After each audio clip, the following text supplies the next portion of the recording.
मेरी सेना को नष्ट करने का दुस्साहस कैसे किया तुमने मूर्ख? ठीक वैसे ही जैसे अब हम ये दुस्साहस करने जा रहे हैं।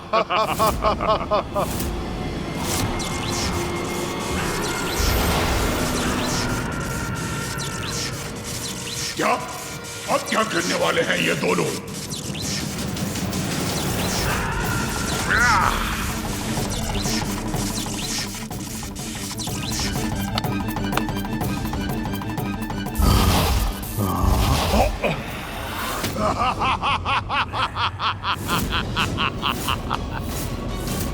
हमारी विद्युत शक्ति इसके आर पार हो रही है। इसे क्षति पहुंचाए बिना ये कैसे संभव है भ्राता? धूम्रलोचन नाम है मेरा। धूम्र हूं मैं, धूम्र। और धूम्र को विद्युत कोई क्षति नहीं पहुंचा सकती।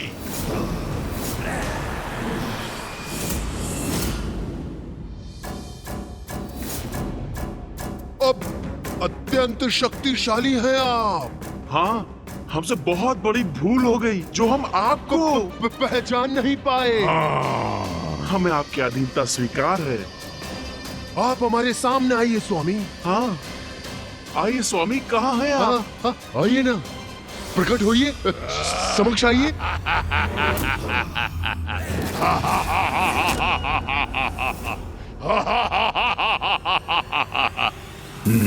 चल।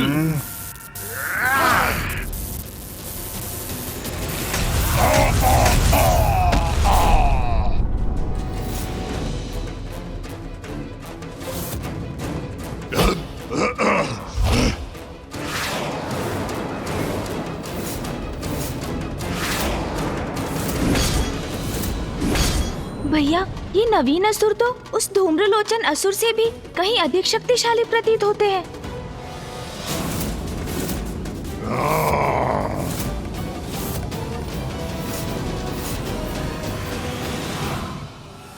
दो प्रचंड प्रबल अद्वितीय रेखाओं के समान अग्रसर हो रहे हैं चंड और मुंड।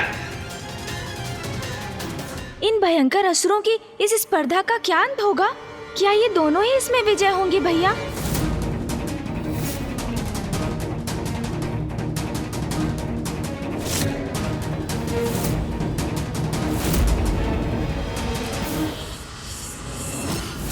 धूम्रलोचन हूं मैं, धूम्र। मूर्खों, मुझे पछाड़ना इतना सरल नहीं। आ रहा हूं मैं।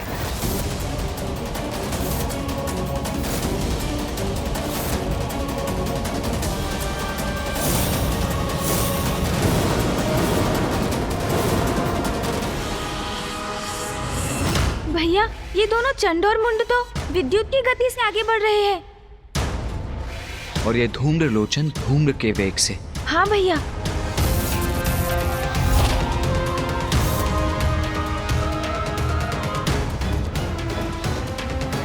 चंड और मुंड है अति प्रचंड।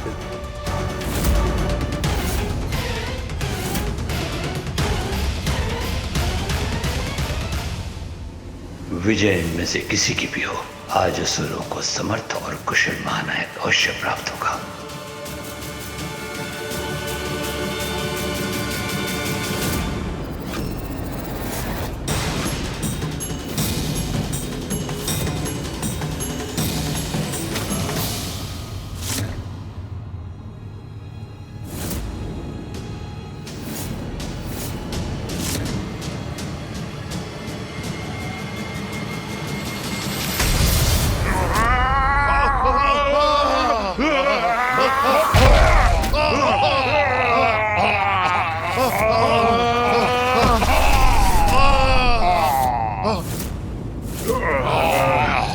ये कौन है जो इन तीनों को गिरा दिया?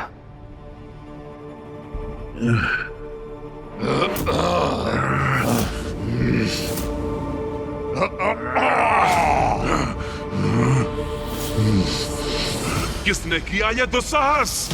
और कौन है ये जिसने हम पर प्रहार किया?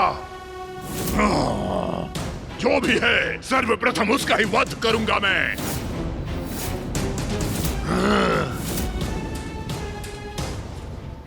भैया, इन तीनों बलशाली असुरों को धूल दूसरित करने वाला अवश्य कोई विशालकाय और शक्तिशाली असुर होगा। आपको दिखाई दे रहा है वो?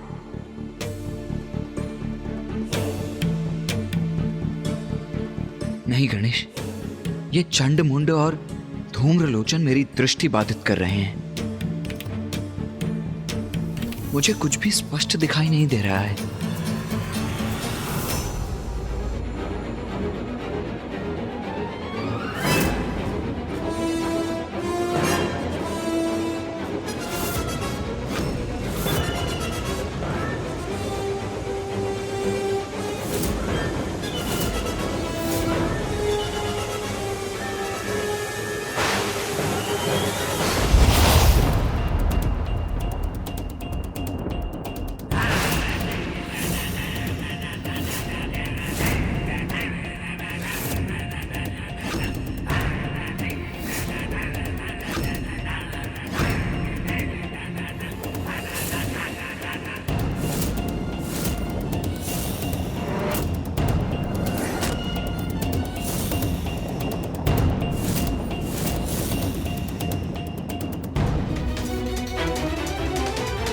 प्रणाम स्वीकार करें असुर गुरु शुक्राचार्य।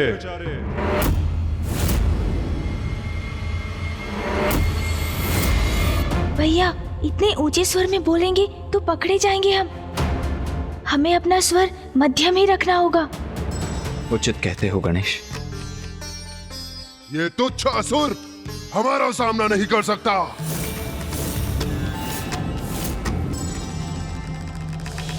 प्रतीत होता है दर्शक दीर्घा में से किसी ने इसे उठाकर फेंक दिया है और ये यहाँ आकर गिर पड़ा है।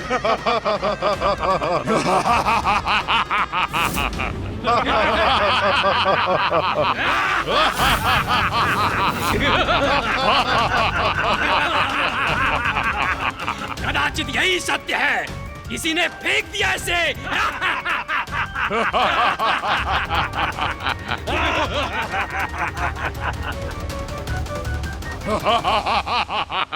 सत्य तो ये है कि तुम तीनों को रोक दिया है मैंने, और सत्य ये भी है कि इस समय उस मुकुट तक बढ़ने के स्थान पर मेरे समक्ष खड़े रहने पर विवश हो तुम। और उससे बड़ा सत्य तो प्रस्तुत होगा जब तुम तीनों को पराजित करूंगा मैं। भैया, मुझे तो प्रतीत होता है कदाचित इनके मार्ग की बाधा बनकर बहुत बड़ी भूल कर रहा है ये असुर। यदि ये इनके मार्ग से नहीं हटा तो चंडमुंड और धूम्रलोचन इसका भीषण अंत कर देंगे। गणेश, जो योद्धा युद्ध भूमि में उतरने का साहस रखता हो, उसकी शक्ति को कभी कम नहीं आंकना चाहिए। यहां तो केवल दो ही संभावनाएं हो सकती हैं। या तो ये आत्मघात करने आया है, या अवश्य किसी गुप्त शक्ति का स्वामी है। गुप्त शक्ति? ऐसी कौन सी गुप्त शक्ति हो सकती है इसके पास जिससे ये इन असुरों का सामना कर सकेगा? ए मूर्ख, बुद्धि भ्रष्ट हो गई है तेरी। याद भी है कैसी शक्तियां हैं हमारे पास? किस शक्ति के बल पर हमसे टकराने चले आए हो? नहीं नहीं नहीं, शक्ति युक्ति कुछ नहीं है इसके पास। ये तो मुझे कोई मूर्ख उद्दंड प्रतीत होता है। हाँ हाँ, शब्दों से नहीं मानेगा ये। इसे तो प्रताड़ित करना ही होगा हमें।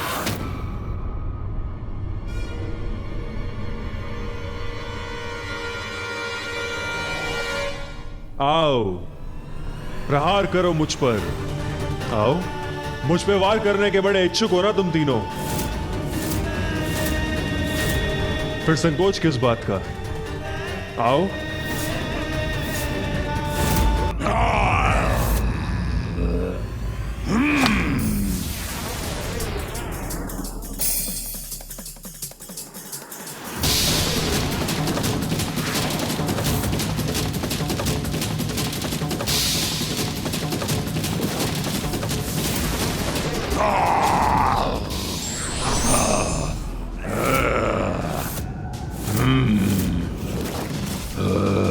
चलो, इस तुच्छ असुर को पराजित करके संतुष्ट हो जाओ तुम। हाँ, यदि ये हमारे मार्ग की बाधा न बनता तो हम तो विजयी होने ही जा रहे थे।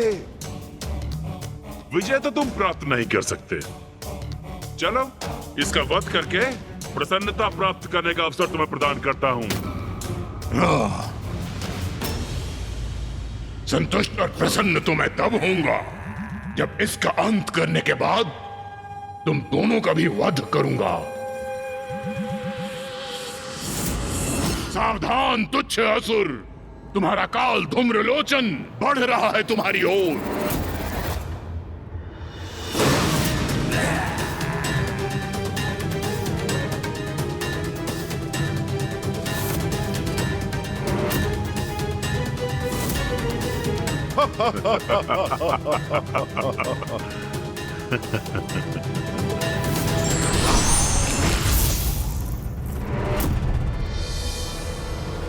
ये विचित्र असुर तो हमारे परिहास के ही योग्य है।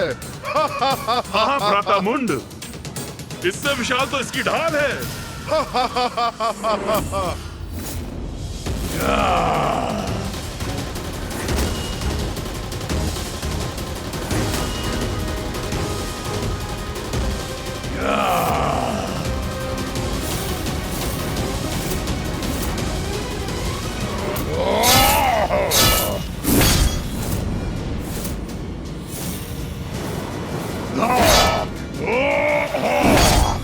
उत्तम प्रहार किया तुमने धूम्रलोचन। और अगले प्रहार से अंत भी करो इसका। अब मेरे प्रहारों को नहीं रोक सकता तू।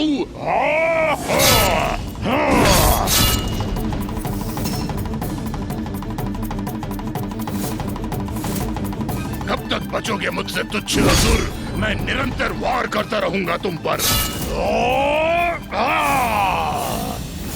धूम्रलोचन तो निरंतर प्रहार कर रहा है और ये असुर तो अपना ही बचाव कर रहा है। ऐसे कब तक टिक सकेगा ये धूम्रलोचन के समक्ष?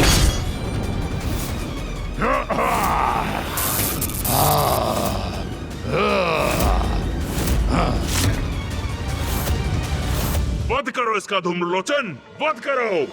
अंत करो इसका। खंडित हो गई है इसकी ढाल। अब एक ही प्रहार से इसका अंत करता हूँ। अब क्या धूम्रलोचन इसका वध कर देगा भैया? वो झुका अवश्य है, किंतु युद्ध का अंत तो तभी संभव है जब जय या पराजय निश्चित हो। क्या हुआ? मेरे परशु के आघात से साहस टूट गया तुम्हारा? मेरा सामना करने का उत्साह तुम्हारा शिथिल पड़ गया क्या?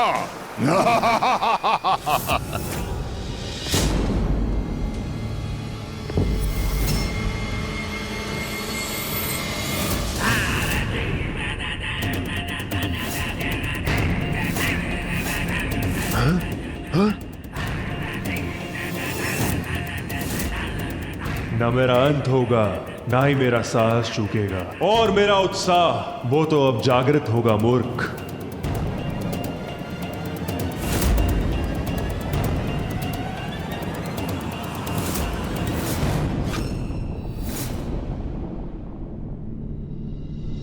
ये मुस्कुरा क्यों रहा है? हाँ, ये तो मेरी भी समझ से परे है। ये क्या? मैंने इसे आहत किया, किंतु इसके मुख पर यह स्मित हास्य है और इसके नेत्रों में यह विचित्र उन्माद लिए कितना भयंकर भाव है। गणेश, मुझे ऐसा आभास हो रहा है कि अवश्य यहां कुछ बड़ा घटित होने वाला है। अभी इस युद्ध का अंत नहीं, आरंभ मात्र हुआ है।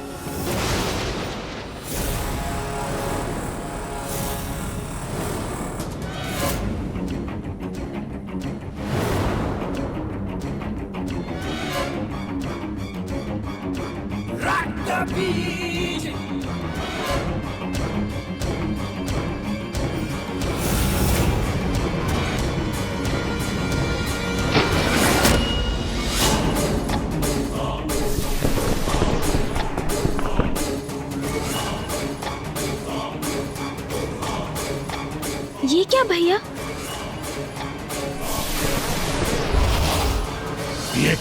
ये क्या?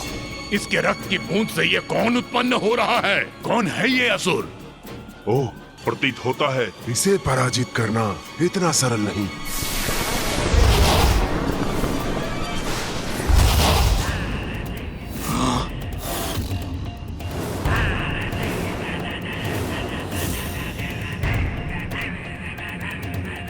रक्त बीज, मेरा नाम है रक्त बीज। अरे देखा क्या? इसकी रक्त की बूंद से इसका प्रतिरूप प्रकट हो रहा है। अब तो ये 1 से 2 हो गया। अद्भुत है असुर, अद्भुत है इसकी क्षमता। जो इस पर वार करेगा, इसका रक्त बहेगा, वो इसके समान अन्य असुरों को अपने समक्ष पाएगा। जैसा नाम वैसा परिणाम। सत्य तो ये है, जो मुझसे उत्पन्न होते हैं उनके रक्त से भी मेरे ही प्रतिरूप उत्पन्न होते हैं। अर्थात एक घाव से ये एक से अनेक बन जाता है। भ्राता मुंड, इसे एक को ही पराजित करना कठिन था। तो इसके समान अनेकों का सामना कोई कैसे करेगा?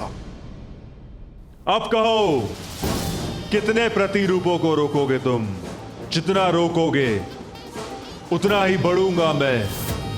जितना मुझ पे वार करोगे उतना ही शक्तिशाली बनकर तुम सबका काल बनूंगा मैं।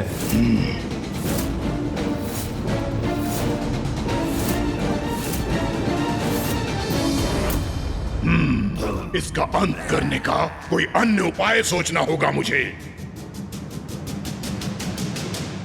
कहिए असुर गुरु, पर्याप्त है ना मेरा इतना शक्ति प्रदर्शन? हो गया ना प्रमाणित कि मैं ही असुर महानायक पद के योग्य हूं?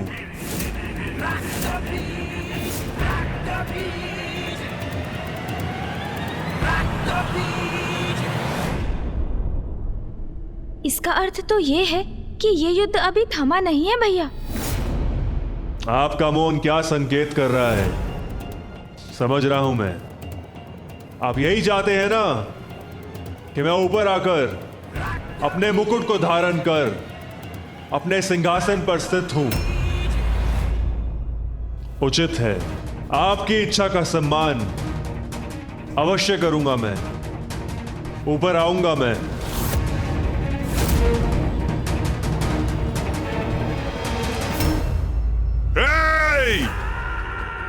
क्या समझते हो तुम हमें? हाँ, एक तुच्छ असुर अपने तुच्छ प्रतिरूप को प्रस्तुत कर हमें झुकने पर, हमें रुकने पर विवश कर देगा और हम तुम्हें आगे बढ़ने देंगे।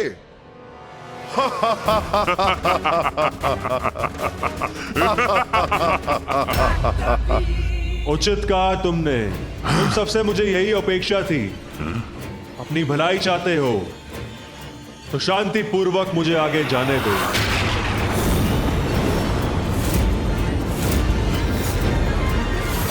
विश्वास नहीं होता, इतनी सरलता से आगे बढ़ना चाहता है ये। उस सिंहासन तक पहुंचना चाहता है। अरे हाँ भ्राता, यह आगे बढ़ के अपने काल से भेंट करना चाहता है। सत्य कहा भ्राता मुंड। बस अब इससे आगे तुम्हें और नहीं बढ़ने देंगे।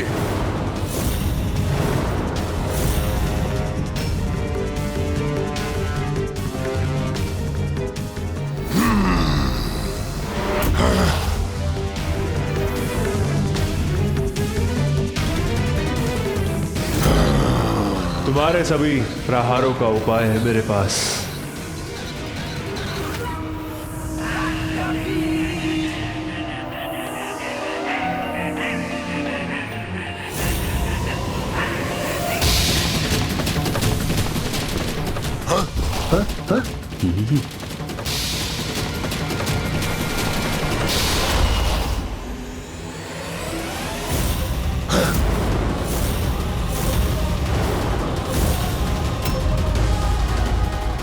ये असुर तो बहुत ही विचित्र और शक्तिशाली है। यदि ये इस स्पर्धा में विजयी हो गया तो सृष्टि के लिए बहुत बड़ा संकट उत्पन्न हो जाएगा। नेता का चुनाव केवल शक्ति प्रदर्शन के बल पर नहीं होना चाहिए, अपितु जो हर प्रकार की योग्यता रखता हो वही नेता बनने का अधिकारी है।